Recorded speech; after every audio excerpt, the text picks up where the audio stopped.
How's it going, guys, and welcome to the Iron Maidens guide here. Now, this is your typical council style fight here where there's three particular bosses. Now, the number one thing to keep in mind is that they do not have a soul link mechanic, guys. They all share their own independent HP pool and everything like that. They all have their own mechanics. You know, Admiral is going to have Iron Shot, Rapid Fire, Penetrating Shot, and she's going to deploy turrets later in the fight.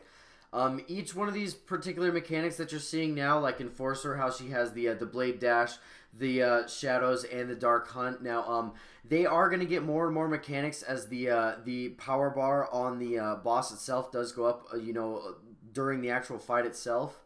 And, the last one here is going to be the Bloodied, and he has Blood Ritual, Blood-Soaked Heartseeker, and Sanguine Strikes. Now, all of these have their own particular animations, guys, and you really just need to follow your DBM, move away from the raid, soak damage with the raid, all that good stuff.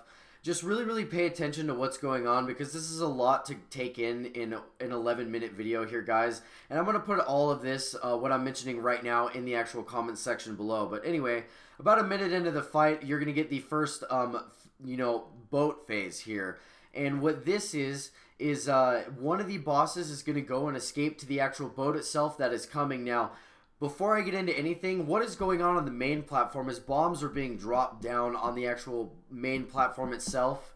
And the particular way to avoid the bombs is I will put a little graphic here on the screen right there now.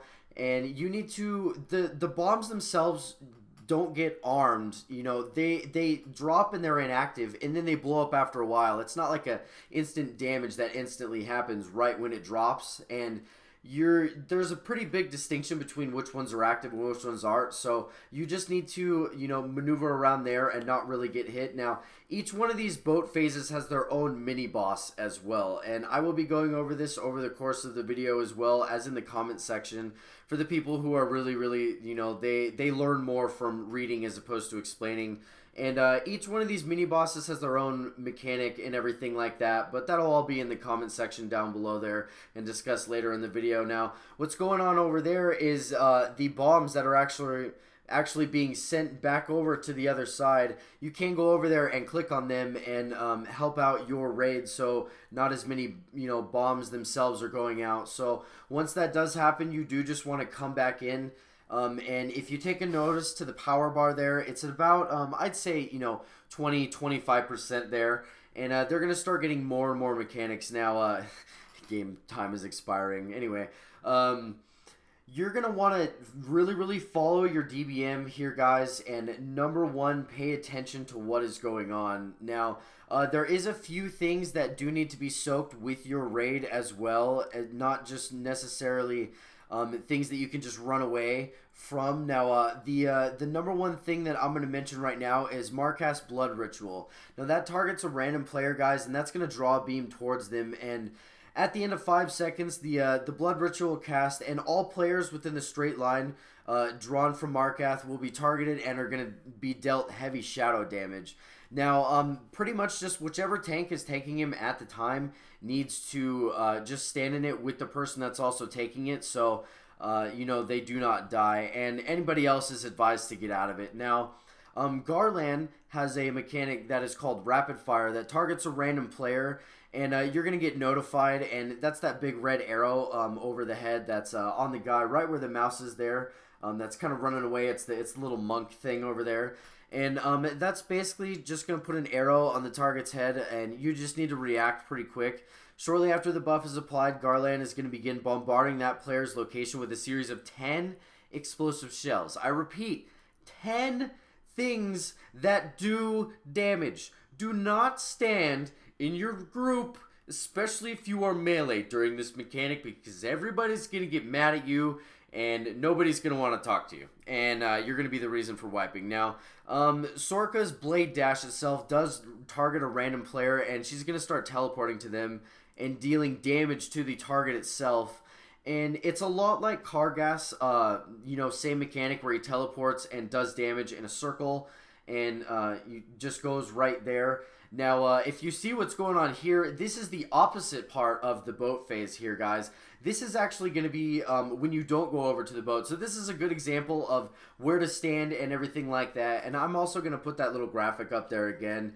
It's not too confusing, so this is a good time to talk about this. Now, this is penetrating strike right here. This is exactly like snipe. That was exactly on gosh, what are they called? The Klaxi guys, right before Gar'an, and basically that's just a straight line where people need to soak into the line or your head's going to get blown off. It's the same exact thing. So all while maintaining all these bombs, and when they do go out, guys, you know, obviously stay out of the red circles. You are going to take a little bit of damage when they do go down, but it's not as devastating as the actual explosion itself when the bomb does go out. Now, basically what you do want to do, guys, is just generally bounce back and forth between all these mechanics, and you know, live through the boat phases as well. And you know, I've given you both sides of the boat phase, you know, once on the regular platform and once going over there with your actual healers themselves. Now, like I'd mentioned, guys, while doing all of these mechanics that I mentioned earlier, as well as just things that you're really looking for your DBM out for, once again, one that I also did forget to mention is actually going to be the, what is that one called? That's actually, yeah, that's the blood ritual. Now, the blood ritual, like I said, guys, is, I actually did mention that one. I don't know what I'm talking about, apparently. Just take the blood ritual away from your group, like, to the purple one there. So, just, you know, generally help out your raiders, put a mark there, and just have somebody bring it that way, as well as rapid fire away from the other, you know, thing. And they are going to get more and more mechanics as the fight does go on. Now, once again, everything in the specific fashion is going to be in the comment section below here, guys. So, all while doing all these mechanics, you just want to balance the DPS between the three, because keep in mind that these are not a Soul Link boss. You need to independently DPS all of them. Really get your good multi-dotting or cleave spec going, while maintaining, you know, good DPS and everything like that. Now, you can choose to stack, or you know, if you're doing normal or if you're doing heroic. Now, stacking really isn't even advised too much, just because Blade Dash does do a little bit more damage than it does do in the normal one itself. Now, once the bosses do get more and more fury, once they get to about 100 now, you know, like I said, that's just over the course of the fight once they start getting low. Now, once they get at 11 or 100 Iron Fury, that's going to happen, you know, every 11 minutes into the encounter, or whenever players reduce a maiden to about 20% life, and now that's going to trigger Iron Will.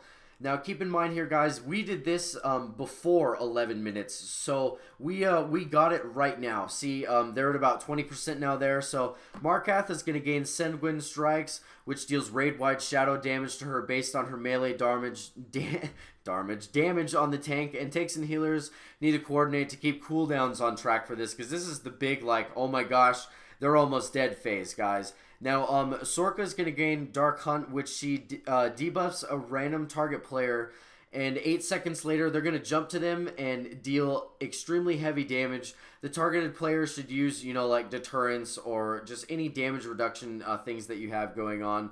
Disciplined Priests should also note that Clarity of Will and Shadow Word Shield is freaking outstanding for this mechanic. Like, it just face rolls it. It just completely negates the thing. So if you guys can communicate for that and figure out who's getting Dark Hunt during this phase, you guys will have no problem. Now, the last one here is going to be Gar'an is going to be putting out the turrets. Now, it's called Deploy Turret, and she puts out Dominator turrets. And you see there, it's kind of like the orbs from Imperator, but not necessarily from a corner, but just the actual, you know, where she puts it down themselves. Now, these things, guys, are #1 top priority, because even though the mechanic themselves is easy to avoid, just when she puts it in melee, and, you know, everything's going crazy and people are being moved around the fight, you know, it really just needs to go down pretty fast. Now, as everything goes on, guys, just remember that when you're pushing any of the maidens below 25% life, we'll cancel any further boat phases. Any further Dreadnaught phases don't even happen. And, you know, let's see. When farming the encounter, however, the raid can, skip the Dreadnaught phase for a faster kill. Now, I'm putting this video out, a week in. Now, you can do it, guys, right now, but during progression, just do the Dreadnaught phase, go on the boat, do the mini-boss, avoid all the mechanics, really, really watch your DBM. If you got something that's along the lines of a red line on you, that looks like blood, you need to stand away from your whole group. Or if you get a static, red laser line, that's going to be penetrating shot that you need to move 2 people for, particularly going to be melee as well as the tanks. Now, that's going to be it, guys. Just follow this and you'll have this boss down in no time. I would like to thank everybody for watching this video this far. If you have, please leave me a thumbs up here if you did like it, thumbs down if you disliked it. Leave me a comment if your feelings are more complicated than that. I'll leave the armory and the WoW progress to this warlock in the comment section below. And also as well, guys, don't forget to subscribe and have a great rest of your day.